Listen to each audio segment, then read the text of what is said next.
Ai, querido e amado, né? Ele é. A pastora Ana Maria também. Boa noite. Que bom revê-los, que bom estar com vocês nessa noite. Gente, eu gosto de luz. Tenta acender essas luzes, parece que está assim, que é uma penumbra. Isso, haja luz e houve luz. Nós estamos começando uma série de palavras a partir de hoje, no mês de abril, chamado Recomeços. É interessante que não é recomeço, é recomeços. Eu quero que você pense rápido em que aspecto das suas vidas, ou das suas vidas é ótimo, né? Da sua vida, como se você tivesse muitas vidas, tá? Qual é o aspecto, ou quais são os aspectos da sua vida que você precisa recomeçar? Nós tivemos 2 anos muito atípicos, né? Que foram os 2 anos onde a pandemia teve um momento muito forte no mundo e no Brasil, e isso fez com que, literalmente, nós parássemos em alguns aspectos. E eu quero pensar junto com você em que você parou, em que você deixou de lado, em que você deixou de investir, em que você deixou de crer, porque alguns deixaram de crer. É interessante que Jesus e o apóstolo Paulo sinaliza que um dos aspectos da volta de Jesus é um tempo de apostasia. Eu estava conversando, não consigo lembrar com quem essa semana passada, e eu dizendo para essa pessoa que a igreja no Brasil é uma forte candidata a viver este tempo de apostasia. Aí você pode me perguntar por quê. E aí eu vou lembrar de 2 grandes homens de Deus, um deles eu esqueci agora o nome, mas o outro eu não consigo esquecer, que é o Russell Shedd. Quando se falava de avivamento no Brasil, o Russell Shedd costumava dizer que no Brasil não existe um avivamento. Existem aspectos de um avivamento, mas não existe um avivamento na sua totalidade. Ele costumava falar que um dos aspectos do Brasil que você pode falar, existe um aspecto do avivamento, era justamente evangelismo. Era justamente o crescimento das igrejas. Era justamente pessoas sinalizando aceitar a Cristo como seu Senhor e Salvador. Mas você há de convir comigo que muitas vidas, muitas pessoas, ditas cristãs, é interessante que há trocentos anos atrás existia o católico nominal. Já ouviram falar essa palavra? Fulano de tal tem o católico praticante e o católico nominal. Eu sou católico porque a minha família era católica, então eu resolvi adotar como a minha religião o catolicismo, ok? Fui batizado quando criança, já ouviram essa história, né, gente? Só que faz algum tempo já que existe o crente nominal. Faz algum tempo que eu já li isso numa literatura, existe o crente nominal, o evangélico nominal. Eu sou crente, mas não praticante. Conheço um monte de crentes não praticantes, mas eu sou crente. Eu creio em Jesus. Eu só não pratico o que Jesus disse que é para eu praticar. Isso eu não pratico, mas eu creio em Jesus.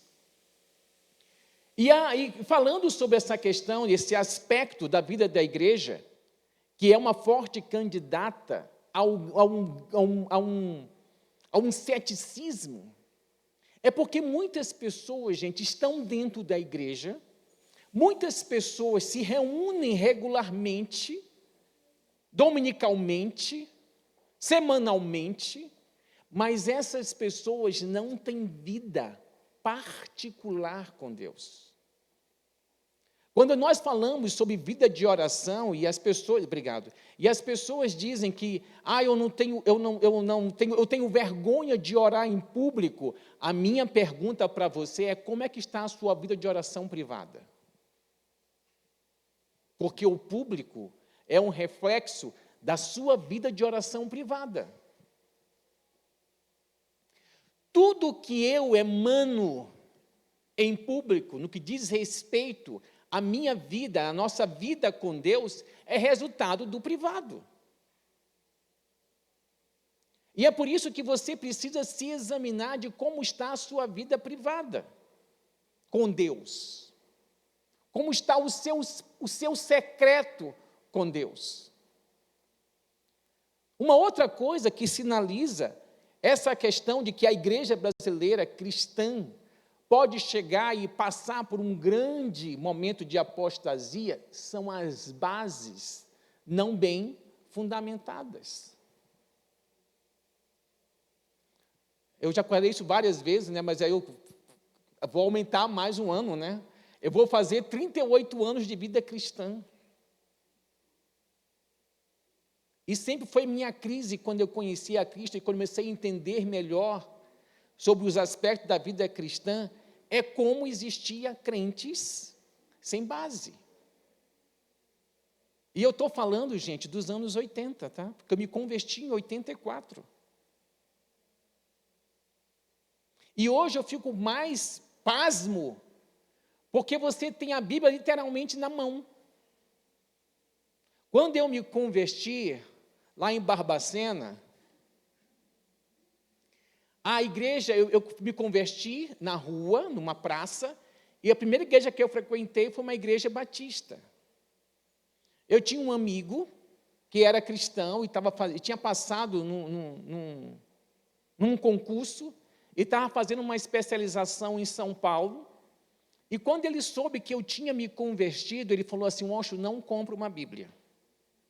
Eu vou enviar uma Bíblia de presente para você. Nessa época eu não precisava de óculos, né? Tinha uma boa vista. Né? Ele mandou uma caixinha assim, pequena, né? E essa caixinha era a caixinha da Bíblia. E vinha uma Bíblia pequenininha, bonitinha, só que era a versão era revista corrigida. Um dos portugueses mais arcaicos, né? Então, cheio de ênclise, de mesóclise, né? Conhecê-lo-ei. Eu tinha um amigo que dizia que a revista corrigida era uma versão puritana, porque dizia assim, Adão conheceu Eva, então era uma versão puritana. Já atualizada era, Adão coabitou com Eva, já era uma coisa mais escrachada, entendeu? Então, assim, foi nesse português arcaico, mais antigo, nessa versão mais antiga, que eu comecei a ler a Bíblia. E é interessante que eu fui ensinado, gente, Uma das primeiras coisas que me ensinaram da importância do meu tempo a sós com Deus. Eu fui ensinado a ter uma vida de oração. Eu fui ensinado a jejuar. Eu fui ensinado a testemunhar de Cristo. Eu fui ensinado da importância de saber o meu lugar no corpo de Cristo, dos dons espirituais. Eu fui ensinado sobre a importância da congregação, da importância de estar juntos. Eu fui ensinado sobre a volta de Jesus, a não ter medo do grande e terrível dia do Senhor. Então, assim, eu fui ensinado sobre a importância do batismo, sobre a vida cheia do Espírito, sobre como ser cheio do Espírito. Eu fui ensinado sobre a importância da confissão de pecados. Eu acho que isso é um resumão do que é necessário uma pessoa saber. Oi, Solange, seja bem-vinda. Do que é importante uma pessoa saber para ter uma vida cristã autêntica, com raízes em Deus. Eu fui ensinado. E aí eu descobri que não é todo crente que tem essa base. Eu lembro que tive uma vez um problema com uma discussão muito acalorada com um dos meus líderes. E eu virei para ele e falei assim, eu não preciso de você para fazer o que eu tenho que fazer. Porque em termos de treinamento, eu tenho mais treinamento do que você. A pessoa, quando é rebelde, é rebelde. Lógico que depois eu tive que sentar e pedir perdão para ele. Por quê? Porque se botasse na balança o Washington Luiz Cabral Rangel, em 1986, 2 anos depois da minha conversão, eu tinha mais treinamento do que ele, que era muito tempo na frente de mim em relação à vida cristã. Muito mais treinamento. Aí, como assim? Porque muito cedo, 6 meses depois de vida cristã, eu fui para um centro de treinamento da Cruzada Estudantil para ser treinado para ser missionário. Toda a minha vida, gente, cristã, é baseada naquilo que eu aprendi de 84 para 86. Por que eu estou falando isso para vocês? Porque quando nós falamos de recomeços, e eu questiono você sobre em que você precisa recomeçar, eu quero que você entenda que não existe recomeços sem que eu decida esquecer.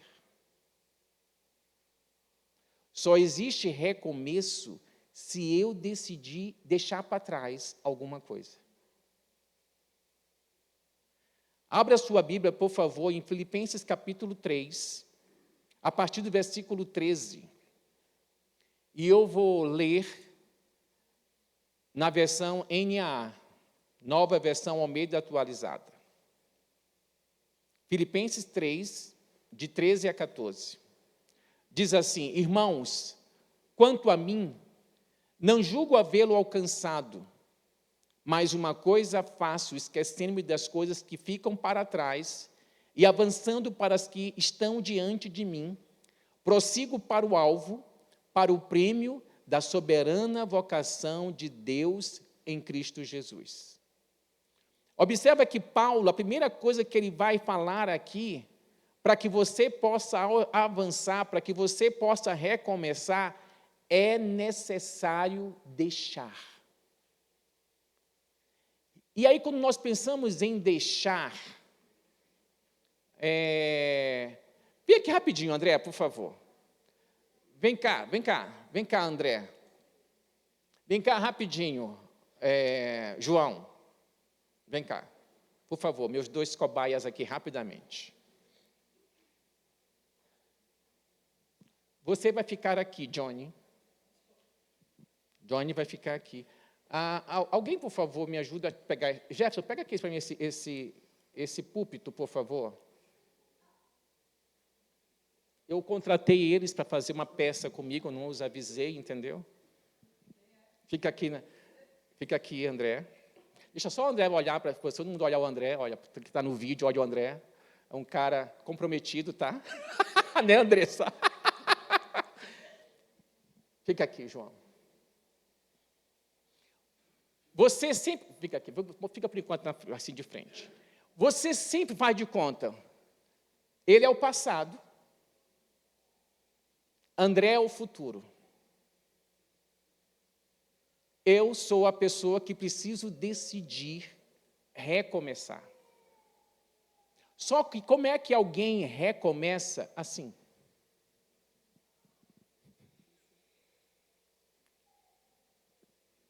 Como é que alguém recomeça olhando para o futuro? Olhando para o passado. Volta a fita, corrige aí. Como é que eu recomeço olhando para o passado?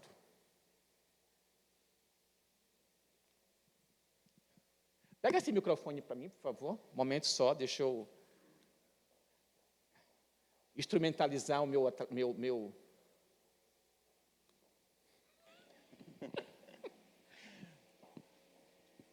um momento só.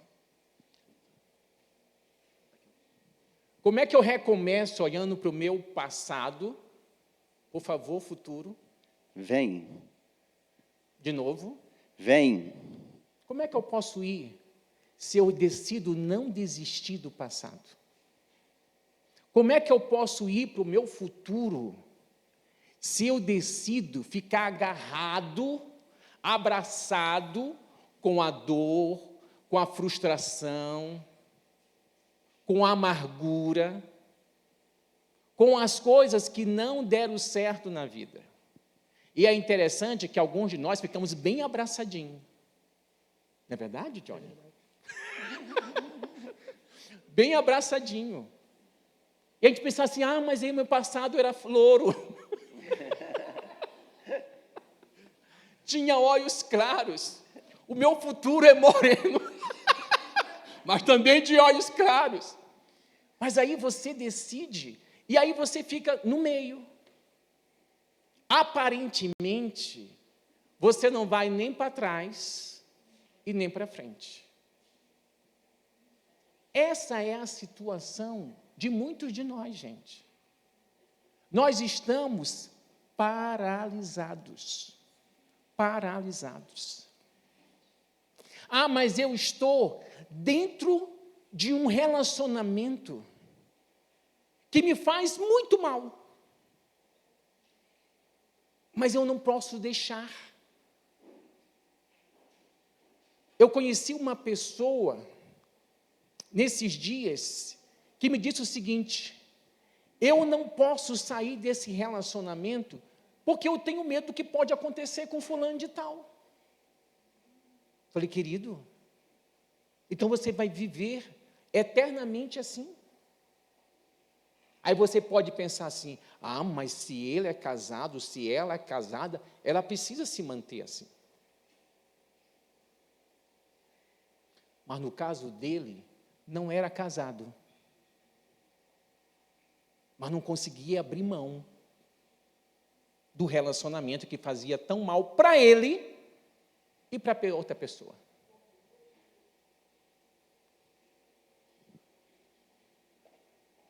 O meu futuro vai falar de novo. Não, o meu futuro. Olha aqui, ó. É sempre assim, existem assim, essas interferências. Quando você quer deixar o passado, alguém fala assim para você, é melhor não largar. Existe uma interferência, entendeu, gente? Existe sempre uma interferência. Mas o meu futuro vai falar de novo. Vem. Olha, o passado falando fica. O passado querendo falando fica. O passado é assim, gente. Insistente. Continua. Olha aqui, ó. Fica. Só porque é louro. Obrigado, queridos. Obrigado. Eu quero que você possa pensar comigo, por favor, Senhor. Eu quero que você possa pensar comigo o que você precisa deixar e que está tão difícil de deixar. Nós temos medo, gente, sabe de quê? De rasgar as promissórias. E sabe por que eu não rasgo as promissórias? Porque eu tenho medo de rasgar e dar liberdade para a pessoa, de novo, fazer a mesma coisa que ela fez comigo. Isso só vai acontecer se você não aprendeu. Porque se você aprender, você vai saber como se guardar. Eu lembro de um amigo na faculdade que nós tivemos um problema numa área muito específica. E ele chegou para mim, você me perdoa? Eu falei assim, perdoo. Você está perdoado. Só que eu vou precisar de um tempo para adquirir confiança em você nesse aspecto. Entenderam? É interessante, eu deixo algo quando eu aprendo. Você precisa se perguntar, tem situações que parece que eu estou passando que são as mesmas. A pergunta que você tem que fazer é, o que eu preciso aprender que ainda não aprendi? O que você precisa aprender com essa situação que você ainda não aprendeu? Lá em Filipenses capítulo 3, a partir do versículo 4, Paulo diz assim: é verdade que eu também poderia confiar na carne. Se alguém pensa que pode confiar na carne, eu ainda mais. Fui circuncidado no 8º dia. Sou da linhagem de Israel, da tribo de Benjamim, hebreu de hebreus. Quanto à lei, eu era fariseu, quanto ao zelo, perseguidor da igreja. Quanto à justiça que há na lei, irrepreensível. Mas o que para mim era lucro, isto considerei perda por causa de Cristo. Na verdade, considero tudo como perda por causa da sublimidade do conhecimento de Cristo Jesus, meu Senhor. Por causa dele, perdi todas as coisas e as considero como lixo para ganhar a Cristo e ser achado nele, não tendo justiça própria, que procede de lei, mas aquela que é mediante a fé em Cristo, a justiça que procede de Deus, baseada na fé. Paulo só conseguiu abandonar a justiça própria dele quando ele teve o conhecimento da justiça de Deus. Porque durante um bom tempo, o currículo religioso dele era o que gritava. É o que dizia para ele: você está certo. E este povo do caminho, como era chamado os cristãos, estão errados. Então eu quero que você pare um pouquinho e pense sobre o que as circunstâncias da sua vida estão querendo lhe ensinar. Pensa um pouquinho.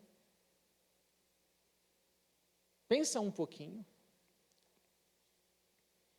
Eu deixo quando eu aprendo o que é mais importante. Existe uma frase, quando nós trabalhamos com os casais, que diz o seguinte: você quer ter razão ou você quer ser feliz? Tem mulher que não quer perder uma batalha por marido. E tem marido que não quer perder uma batalha para a mulher. Sempre está com a razão. Gente, não tem coisa pior do que você se relacionar com uma pessoa que sempre está com a razão. A pessoa é infalível. Ah, mas se eu fosse você, eu faria. Quer dizer, não é você, não é eu. Entendeu? É simples assim. Eu sou o Washington, você é fulano de tal. Você não pode dizer assim, se eu fosse você, você não é.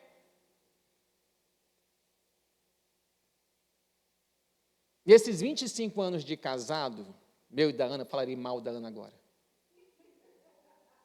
Nesses 25 anos de casado, uma das coisas que nós aprendemos um com o outro, a não querer mudar o outro. Porque, assim, eu sei que tem um público maior de mulheres. Meu Deus, tem tão pouco homem aqui, eu tenho que ter cuidado com o que eu vou falar para não apanhar das mulheres. Mas eu sei que existe algumas mulheres que têm na sua cabeça que vão mudar o seu namorado, o seu noivo, o seu marido. Sabe aquela ideia assim, ele é assim, mas eu vou dar um jeitinho nele. Não dá para mudar, não dá para dar jeitinho, não. Quando casar, piora. Porque, assim, enquanto está namorando, você não dorme junto. Você não acorda junto.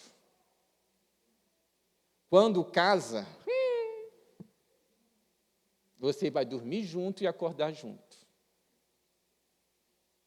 Você vai ouvir o ronco do outro, o bafo do outro. E aí você tem que saber lidar com a pessoa. Por exemplo, eu nordestino,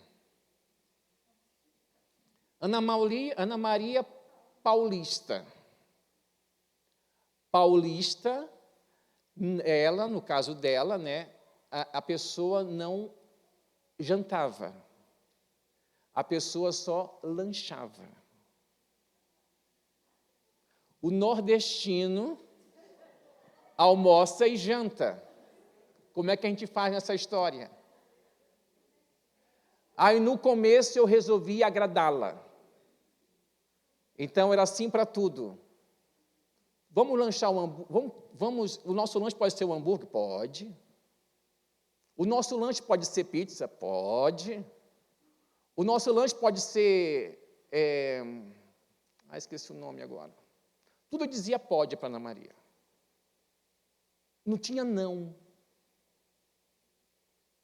Se o seu relacionamento com a sua mulher ou com o seu marido é só de sim, alguém está se anulando aí, gente. Alguém está se anulando aí. Aí eu fui, recém-casado, né? Acho que nós estávamos com 3 meses de casado. Eu vivi isso 3 meses, gente. Um longo tempo para o nordestino. Aí eu fui na casa da minha mãe. Cheguei lá, minha mãe falou assim, quer almoçar? Eu falei, quero. Almocei. Parecia que eu tinha voltado à vida de solteiro. Almocei, sentei no sofá, estava assistindo jornal hoje, deu aquele soninho, dormi. Quando eu acordei completamente relaxado. Falo, gente, eu estou tenso. Aí eu comecei a perguntar, por que eu estou tenso? Falei, descobrir. Eu estou querendo agradar a Ana Maria em tudo. Preciso conversar com a Ana Maria. Preciso dizer para ela que eu não suporto de lanchar pizza. Não suporto lanchar hambúrguer, à noite comer hambúrguer. Né? Aí comendo quibe. A Ana Maria faz um quibe assado delicioso. À noite podemos comer um quibe? Podemos. Cadê o arroz? Cadê a carne? Cadê a farinha? Cadê o feijão? Entendeu? E aí eu fui conversar com a Ana Maria. Falei, Ana Maria, posso te falar? Eu descobri que eu não estou sendo eu. Ela falou, isso eu já sabia. Gente, eu saí, eu lembro que eu saí com um amigo meu, me convidou para sair. Vamos fazer um lanche, vamos conversar um pouco? E aí eu pensei, meu Deus, eu vou sair com ele, Ana Maria para casa sozinha. Que crime. Liguei para a Ana. Ana, eu vou sair com o Sandro para a gente fazer o lanche. Eu falei, meu bem, pode ir, fica à vontade. Até nisso, eu não sabia mais como me comportar. Porque parece que tudo que eu tinha que fazer, eu tinha que levar a Ana Maria tiracolo. Entendeu? Gente, a minha primeira crise sobre como é que eu me comportava começou na lua de mel. Minha primeira crise. A gente chegou no hotel que nós íamos ficar, aí a Ana Maria foi tomar banho, se arrumar, e quando eu entrei no banheiro para me arrumar, eu fiquei assim, estou tirando a roupa e falei assim, meu Deus, tem uma mulher lá fora. Tem uma mulher lá fora me esperando, e agora, como é que eu vou fazer? Será que eu vou dar conta?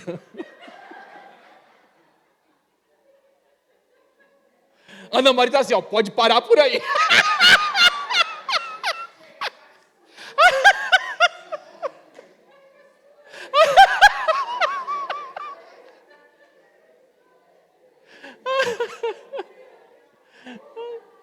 Sabe, porque aquela situação, existe sobre o homem uma exigência natural de alta performance. Ok? Entende isso? Os homens entendem isso? Nós temos que ser o bom provedor, o bom pai, o bom amante. O quê? Aí a pessoa ali toda assim, guti-guti, o bom amigo.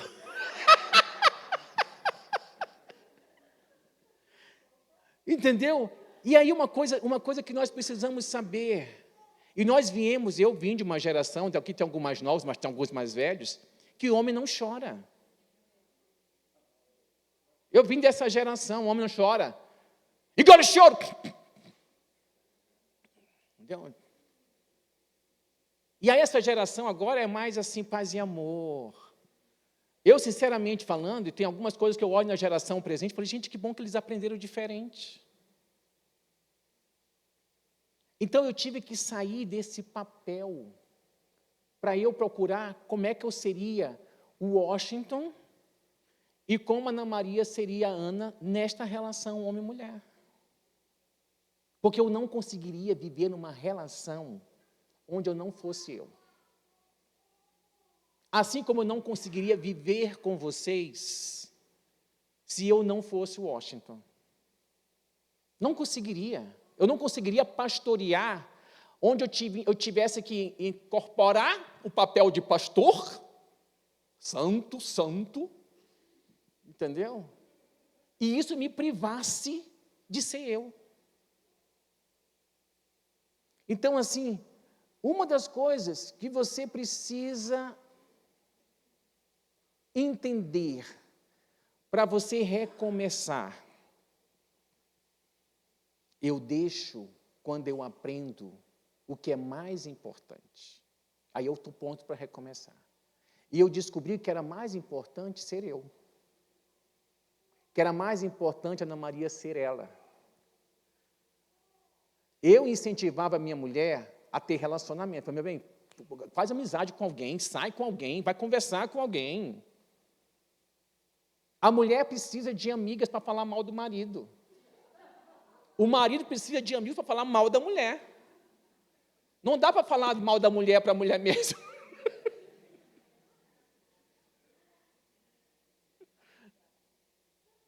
E eu fico muito preocupado quando eu vejo que existem casais que não têm vida a não ser de casado.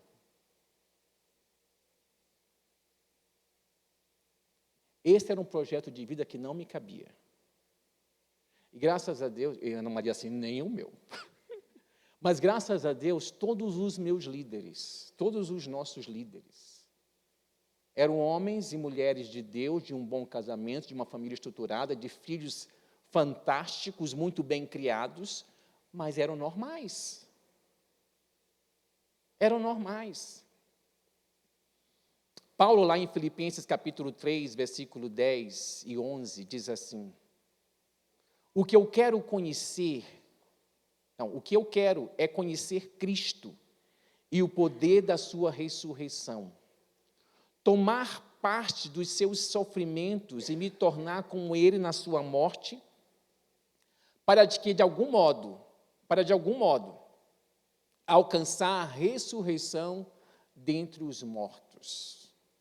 Paulo descobriu aqui que o mais importante não era a justiça própria dele. Que o mais importante não era o que ele podia fazer com o braço dele. Que o mais importante era aquilo que Deus tinha feito por ele em Cristo Jesus.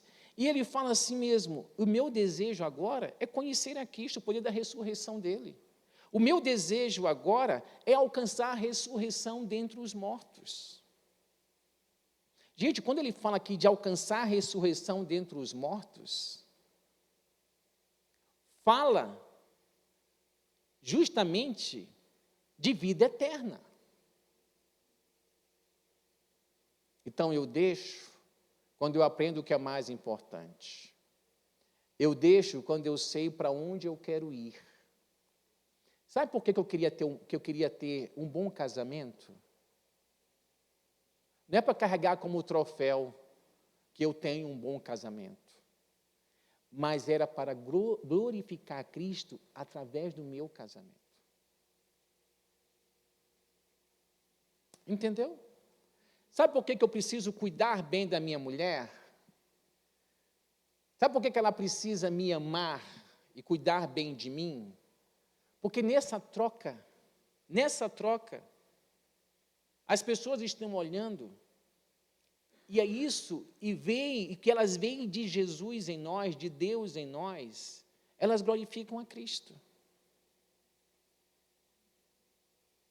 Jesus é muito importante na vida da Ana, mais importante do que eu, e eu dou graças a Deus por isso, porque ela é muito importante na minha vida, mas Deus é mais importante do que a Ana. Isso é bom, sabe por quê? Porque eu nunca deixei de fazer o que eu tinha que fazer, porque a Ana estava em crise. E ela nunca deixou de fazer o que ela tinha que fazer, porque eu estava em crise. A gente cuidava um do outro, mas eu continuava fazendo o que eu tinha que fazer. Ela cuidava de mim e ela continuava fazendo o que ela tinha que fazer. Você entende isso? O meu marido, a minha mulher não quer Deus. Problema dele, problema dela. Agora você quer, vai buscar a Deus. Aí quero falar para as mulheres presentes. Se o seu marido não proíbe você de buscar a Deus, se o seu marido não proíbe você de se congregar, de ser discipulada, de fazer a obra de Deus, vá em frente. É isso que a Bíblia ensina. Agora, se o marido diz, não, aí você abalança a bandeira do feminismo e diz assim, sim. Não é isso que a Bíblia ensina. A Bíblia fala que, nesse ponto, a mulher precisa ser o quê, gente? Submissa ao seu marido. E se ela se tornar crente em Jesus, querido, este homem vai ser ganho pela sua observância do Evangelho e seu relacionamento com Deus. Eu deixo quando eu sei para onde eu quero ir. Lembra do passado? Louro. O futuro, moreno. Eu precisava, para eu deixar o passado, eu precisava saber o que estava me esperando. E eu quero que você se pergunte se você sabe para onde você quer ir. Porque se você não sabe para onde você quer ir, você vai ficar no meio, paralisado. Eu descobri que muita gente não sabe para onde quer ir. Muita gente. Observe o que diz Filipenses 3, de 14 a 16. Prossigo para o alvo, para o prêmio da soberana vocação de Deus em Cristo Jesus. Todos, pois, que somos maduros, tenhamos este modo de pensar. E se em alguma coisa vocês pensam de modo diferente, também isto Deus revelará para vocês. Seja como for, andemos de acordo com o que já alcançamos. A minha pergunta para você é se você está andando de acordo com aquilo que você já alcançou. Você tem que andar na luz que você já tem. Deus só vai dar mais luz para você se você andar na luz que você já tem hoje. Deus não vai dar mais luz enquanto você não andar na luz que você já tem. A partir do momento que você for andando, Deus vai dando mais luz para você. Estão entendendo, gente? Uma coisa importante também, nessa questão de você recomeçar, você precisa esquecer e avançar. Uma pessoa madura sabe o porquê deve recomeçar. Nós estamos durante um bom tempo, nós tínhamos 2020, 2021, nós tínhamos 2 células. A célula do pastor Rodolfo, de homens, e a célula da Penha e Renilda.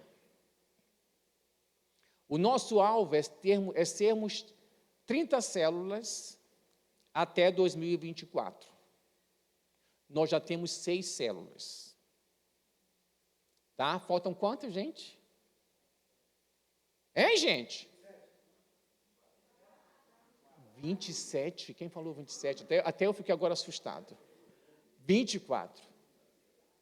Eu abri uma célula na minha casa, tá? Propaganda da minha célula. Toda 9h30. Tá? Você é meu convidado. Você que está sem célula é meu convidado. Estou convidando todo mundo que está sem célula para a minha célula. Então, assim, Nós estamos caminhando. Por que nós recomeçamos? Estamos focando em célula? Porque não tem como crescer o reino de Deus se nós não crescermos em pequenos grupos. Não tem como, gente. Não tem como nós cuidarmos das pessoas, discipularmos as pessoas, se nós não tivermos em pequenos grupos. Não tem como. Uma pessoa madura sabe por que deve recomeçar. A minha pergunta é, você sabe por que você deve recomeçar? Você sabe o porquê dos seus recomeços? Para recomeçar, gente, é preciso fazer de Deus a sua alegria. Lá em Filipenses capítulo 3, versículo 1, olha o que o Paulo fala. Quanto ao mais, meus irmãos, alegrem-se em quem, gente? No Senhor. Escrever de novo as mesmas coisas não é um problema para mim, é segurança para vocês. Tem horas que parece que nós nos cansamos de fazer as mesmas coisas. Mas você precisa entender que, às vezes, fazer as mesmas coisas precisa ter um olhar diferente. Nós estamos com um atleta de alta performance no nosso meio, e eu perguntei para esse atleta ontem o porquê que ele carregava tanto ferro, né, tanto peso, por que ele corria tanto, por que ele ia para o pedal. E aí ele falou, porque me faz bem. Aí ele fez questão de falar, e eu acordo 4h40 da manhã. Então, assim, eu decido fazer algumas coisas, gente, todas as vezes as mesmas coisas, porque eu sei que cada vez eu posso aperfeiçoar o que eu estou fazendo.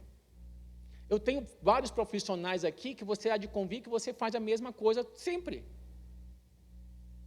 Mas você tem que inovar, você tem que ter um olhar diferente. Então, ele fala assim mesmo, quanto ao mais, meus irmãos, alegrem-se no Senhor.